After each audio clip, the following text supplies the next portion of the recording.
Hi everybody, thanks so much for joining me again. Today I'm going to work on this watercolour paper which I fastened to a board, and I've drawn on it a teardrop shape using this flexi curve. It's a strange like soft ruler which you can move into different shapes, very useful. And I'm going to draw this line with a permanent marker. Okay, so here it is, and I'm actually going to apply some of that lovely crackle paste that we've used before.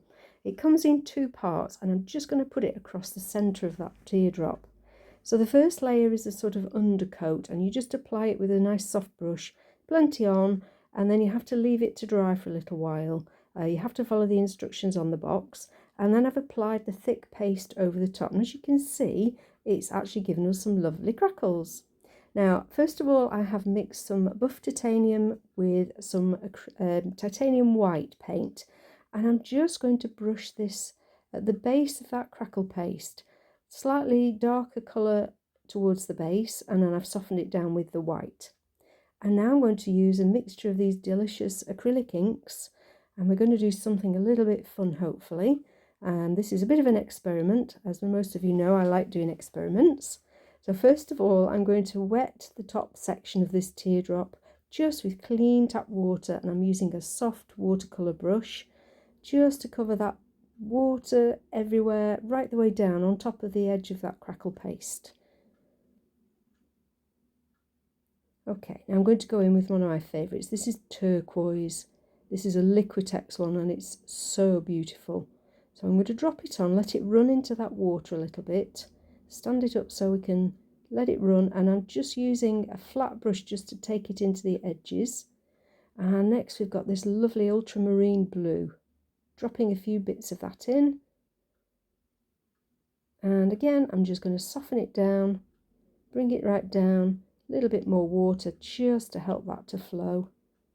Looking gorgeous. I'm actually going to leave a bit of a white gap in the centre, and I'll explain to you why later. So softening down that with that nice wet brush again, just bringing that lovely colour right down onto the edge of the crackle paste.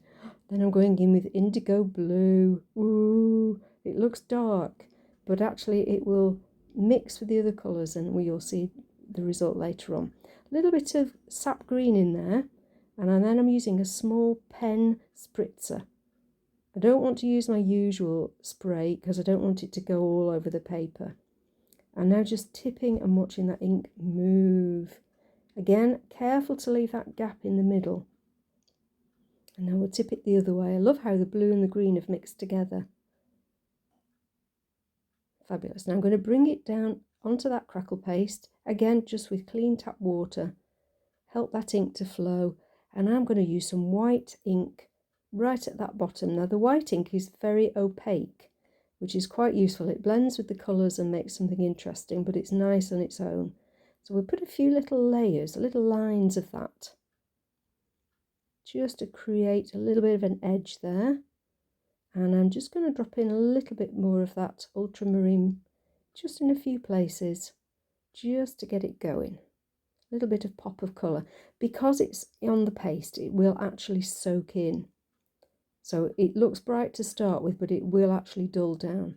So that's that turquoise. I'm going to just blend that with that lovely white ink. Let those colours run together.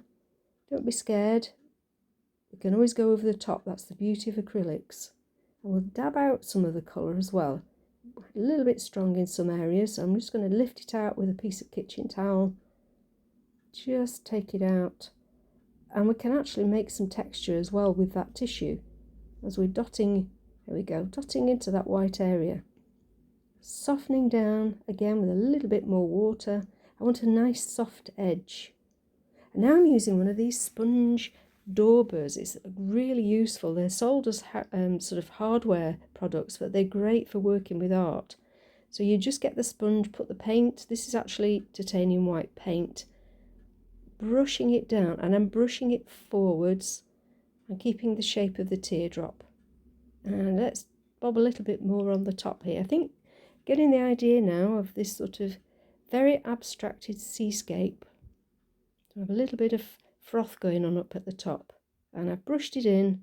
And now at this base here, I'm going to go in with some titanium white and my metal palette knife just to scrape some of that on. There we go. Just bringing it across, and you can see that's finished that little bit there. Now, I've done a quick survey and I want a little bit more colour in this mid area. It has soaked into the Crackle Paste. I like this white area, this is great. So we'll go back in. As you can see, I've actually gone underneath that little bit of white that we did with some darker brown, but I want to fill in the centre now. So I am wetting it again, just with a nice soft paintbrush with water. It's a little bit smaller brush, and I'm dropping in some more indigo. I want a little bit more depth there. So the water helps it to move, stops it sitting there too solidly. We'll just keep adding, and I'm going to take that right the way across there. Lovely. And now I'm going to do the same with the ultramarine, just to add a little bit more in. This is very much dependent on your own taste. How much colour, how soft you want it, how muted. And put some more of that lovely white, that acrylic white. It's looking very effective already. As I said, this is your choice. You can go for muted colours, you can go for bold. I like these sorts of colours to suggest sea. And again, using the metal palette knife to push the ink around. You can push it to where you want it, make it move, and you can spread it quite well. Okay, so here's what we've got, and I'm happy so far, but I want to put a few little suggestions of seabirds, just very tiny ones in the distance. It just adds a little bit of context. So I've done it in the indigo blue and a little bit of white just on the tops of the wings, just to highlight them. I'm loving that bit in the centre because it looks like a big wave breaking against the light behind it. And I'm going to go in and add a little bit more depth again. This is the tiddling stage, I call it. So it's adding the little bits that you want to bring out. A little bit more of the ultramarine. And let's get that moving with some just clean water again. The darkest colour we want sort of in the middle at the top, and then paler towards what we might think of as the beach. A little bit more turquoise this time. I love this turquoise colour, it's just so delicious. Just wetting, continually wetting, just moving the inks. Keeping it nice and soft. And here we go. I have to say, I'm really pleased with this. It's a very abstract seascape in a teardrop shape, which is unusual. So I think I'm going to call it a drop in the ocean. Put all the colours in the description, all the details. I hope this inspires you to have a go, perhaps with a different shape. And I look forward to seeing you for another abstract very soon. Keep painting. Thanks so much for watching. Bye for now.